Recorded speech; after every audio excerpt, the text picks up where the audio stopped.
Lei que permite que bancos retomem imóveis em caso de inadimplência no pagamento do financiamento, sem necessidade da instituição financeira acionar a justiça. É uma decisão polêmica que pode impactar na vida de muita gente, viu? E a gente vai conversar ao vivo com Pedro Trindade, que vai trazer outras informações para a gente, né, Pedro? Até porque é uma decisão aí que deve mexer, como a gente falou, com muitas pessoas. Conta para a gente aí qual é o impacto disso, né, para a população, principalmente aquelas pessoas que estão inadimplentes, que estão devendo o financiamento. Bom dia mais uma vez.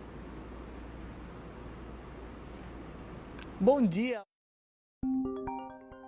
Hugo, novamente para você, para quem nos acompanha. Tem gerado muita repercussão porque de um lado tem o sonho e do outro o dinheiro. Quem vai trazer mais detalhes para a gente é o advogado Emanuel Dantas. Bom dia, seja bem-vindo ao Bom Dia RN. Primeiro, muitas pessoas fazem o financiamento, mas não entendem na prática como ele funciona. Tem como dar uma explicação geral aqui para a gente?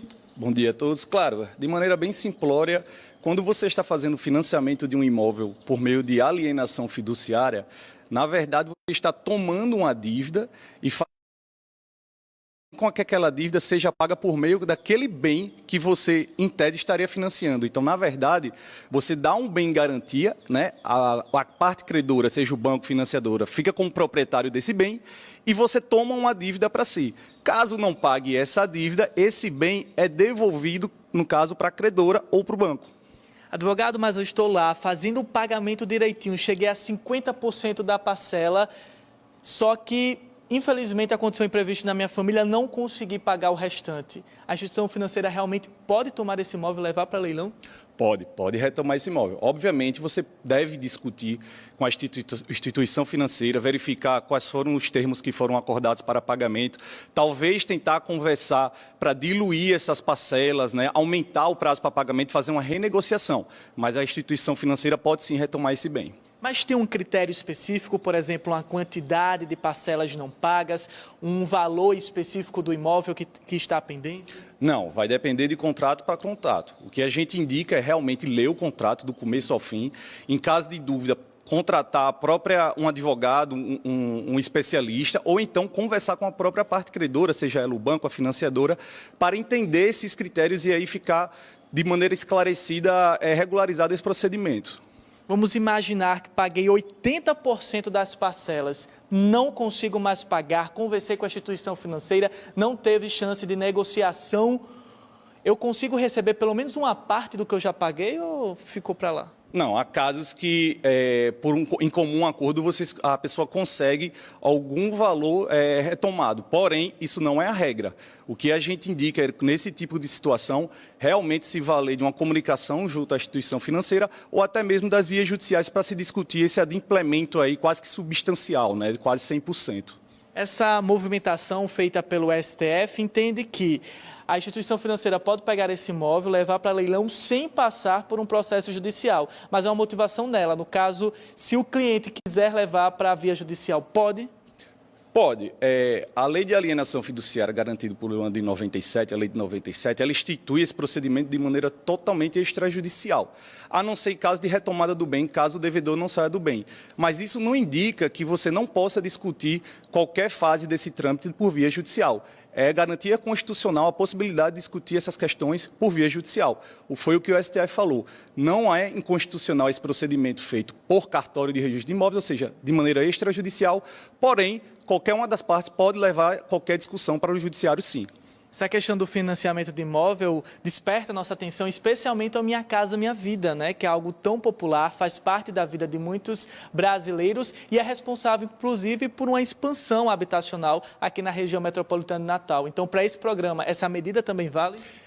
No caso Minha Casa Minha Vida, ela vai ter algumas especificações, mas, em tese, as regras são muito compatíveis e se parecem com esse tipo de procedimento. E qual é o peso, do STF adotar uma medida dessa para que outros julgamentos que aconteçam em outros ambientes acabem seguindo ou não esse comportamento? O que eu mais vejo aqui é a garantia, uma segurança jurídica, né? Agora que as partes, por meio desse entendimento do STF, que já teve outros entendimentos anteriores, fica claro a regularização, ou seja, a legalidade desse procedimento extrajudicial. Eu encaro isso como uma segurança jurídica para todos, seja para a parte devedora, seja para a parte credora. E nesse debate entra aquela questão, por exemplo, dos juros, das multas, mas isso é algo que tem que ser trabalhado justamente no contrato. Exatamente. O que a gente indica é realmente ler bem esse contrato, parar para entender, buscar ajuda caso não consiga entender, buscar a própria instituição credora, tirar dúvidas e qualquer procedimento de ilegalidade disso, qualquer visualização de ilegalidade, você pode discutir isso judicialmente, mas o que se indica mesmo é de ler bem o contrato para que aquilo seja seguido de maneira formalizada, vamos dizer assim.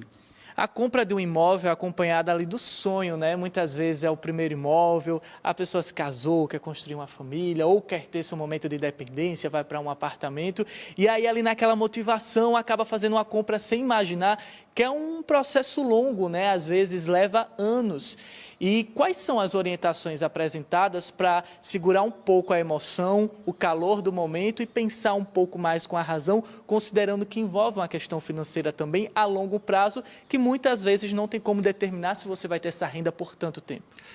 O que a gente indica fazer é verificar qual vai ser o valor total desse financiamento, né, verificar a taxa de juros que está embutida aí. A gente está passando por um momento no Brasil de taxa de juros altas, como todo mundo sabe, e verificar que se aquela parcela vai comprometer acima de 30% do seu valor, né, da sua remuneração mensal.